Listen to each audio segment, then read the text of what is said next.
Hello, and thank you for joining me. My name is Flo, and this is the Grape Jelly Library. I always look forward to your visit. If you have not yet subscribed to my channel, please consider doing so now.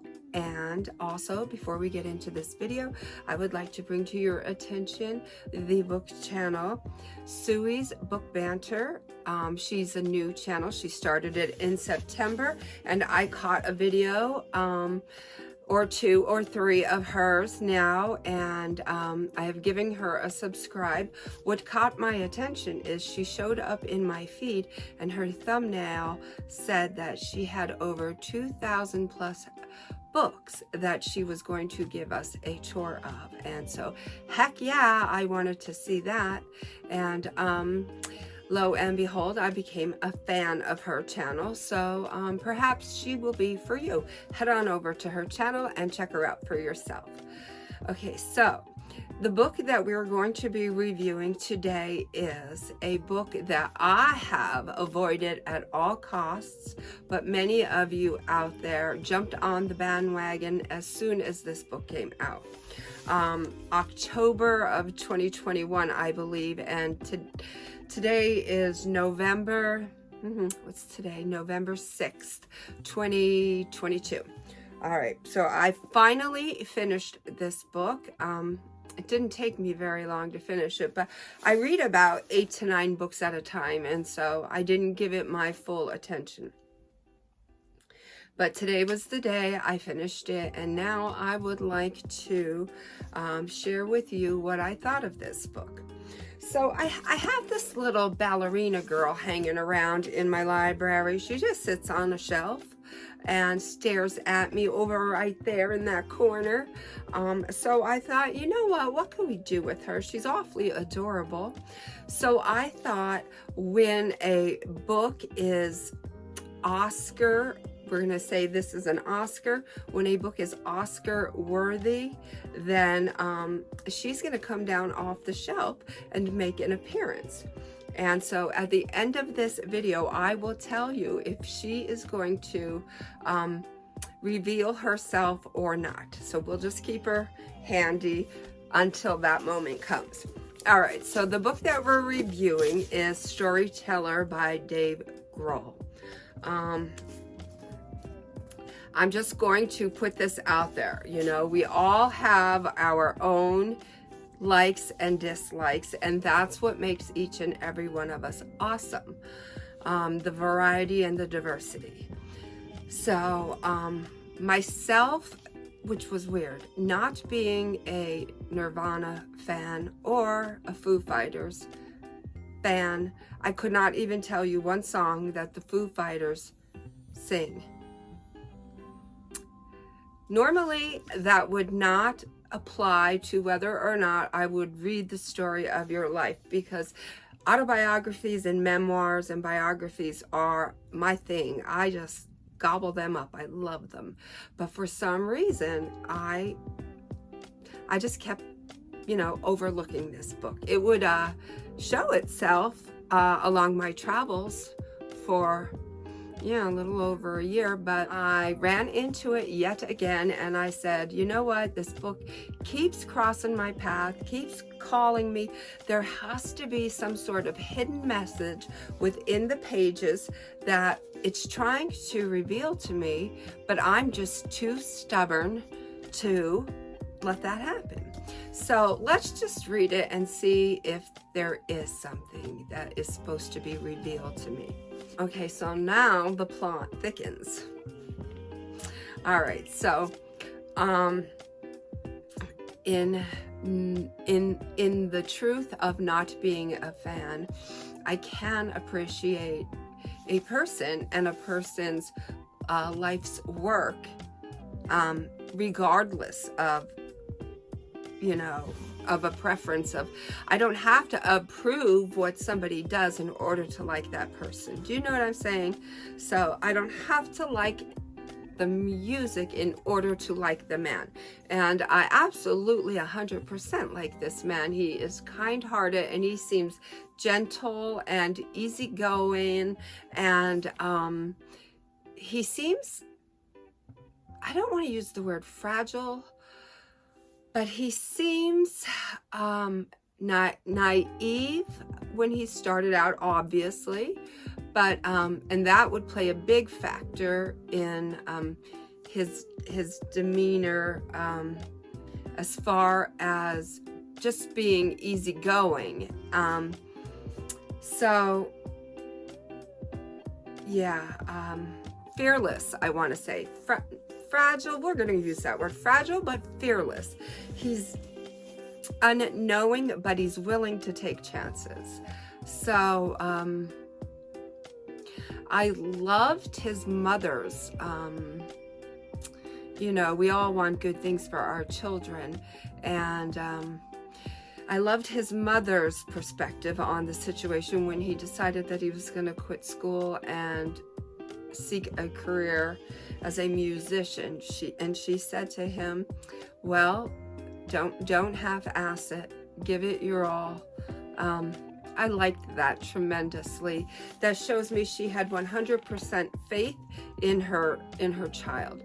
And the father kind of disowned him. He didn't like what his child was about to do, and so he kind of disowned him, which was very revealing in the fact that the mom was a school teacher. So she obviously has a reputation she needs to uphold. What will the other teachers and peers think of her, knowing that she's allowing her child to quit school, you know, and go out on the road and try and make a life for himself that way with very, very, very little money? But she didn't care. It's not about anybody else, right? It's about us and what we need and what we need to do for the people that we love. And who cares what anybody else thinks? So that is a wonderful perspective that the mom had towards Dave. Now,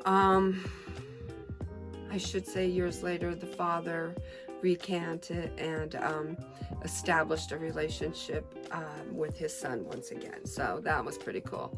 But anyways, out on the road, traveling, hungry, living off of like $3 a day. You know, he's a smoker, so he needs cigarettes, he needs liquid, he needs fuel, he needs food. So he's living off of like mini mart hot dogs, corn dogs off the rotisserie, and you know, just eating very little and weighing very little, but not giving up on his dream. And so we come to a part of the book where he's now in with Nirvana, and they have finally made it. They didn't make it very long. Kurt had some mental issues that he was dealing with, and he also had a drug addiction. I'm not going to get into the grislier parts, the gloomier parts. I'm pretty sure we're all aware that Kurt Cobain took his own life and had his reasons. And I think we all stopped what we were doing and Googled, and as more and more evidence became available to the public, we've revisited that house and that crime scene. Well, I'm calling it a crime scene because it is a crime for somebody to take their own life, because there's a better way. That's not the answer. There's always a better way. So, yeah, I'm not going to get into any of that. But he does have a knack for storytelling. All right, that's for sure. You can't deny that. His writing style is fluent and flowy and smooth and comprehensible, and it's told at a nice pace. However, it's the book and his writing style are reminiscent of a visit with your gram say you went over to your Gram's house and she offered you a cookie and some tea. All right, it's a very pleasant experience, and you do love the experience, but it's just not exciting. There's no fanfare, there's no fireworks, there's no rock and roll to this book. There really is nothing of the sort as far as bells and whistles go. It's very, very mundane, which I didn't mind, but I was expecting so much more. You know, the whole sex and drugs and rock and roll. This to me feels like a little bit of church. Am I bad for saying that? That, you know, it's not quite as strict as church, but it is very well behaved. It's a very well behaved book. Yeah, I'm gonna say that. Let's get to my favorite part of the book. My favorite part of the book was when he had, I think Kurt had been gone a year, and he had not formed a band since then, and he had not yet entered into the Foo Fighters stage. And Tom Petty, was doing Saturday Night Live, and he had one of his people reach out to Dave personally and ask, would you be the drummer for Tom, you know, on Saturday Night Live, because Tom and his drummer Stan had a little falling out, and so he needed a replacement for Stan. So Dave said, well, he was flattered and he was in awe, and it's not to say that he didn't want to do that, but he actually needed to think about that because his mind was still in a divot, you know. He hadn't really done much since Nirvana, and he was just starting to come out of the hurt and then find out, you know, what's my next step in life? Where do I go? What direction? Who am I to become? So he asked for a couple of days to think about that. Okay, so you know, that's Dave, and that's what Dave needed to do. Yeah, I was a little bit taken aback and a little bit shocked that he was actually requesting the time to think about that.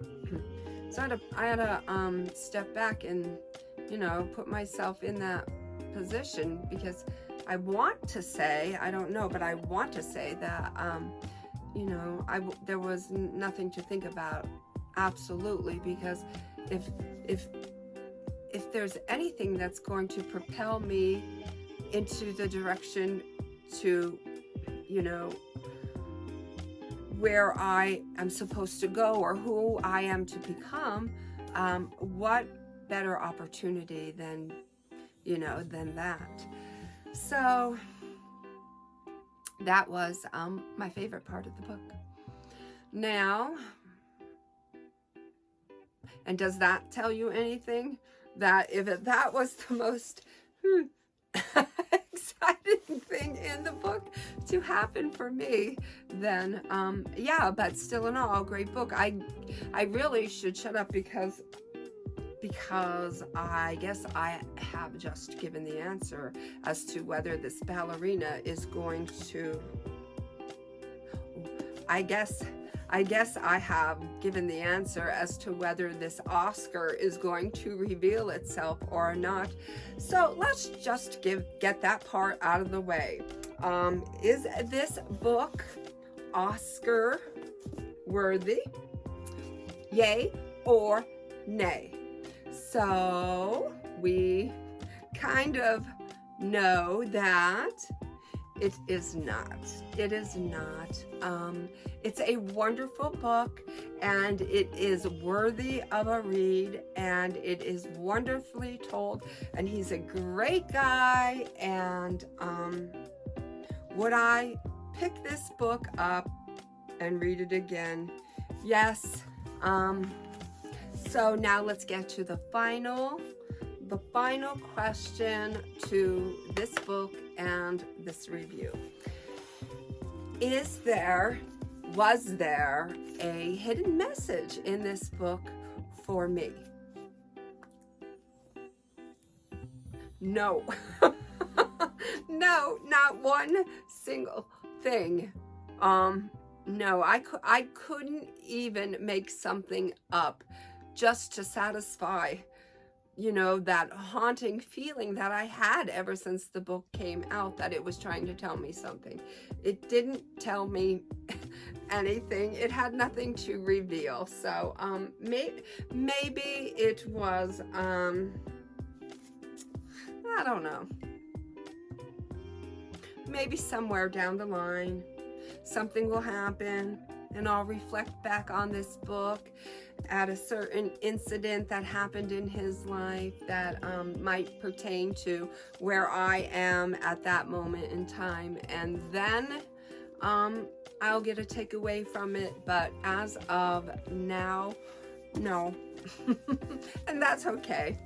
I'm okay with that. So until my next video, friends, know I love you. Be well, be good, and be read.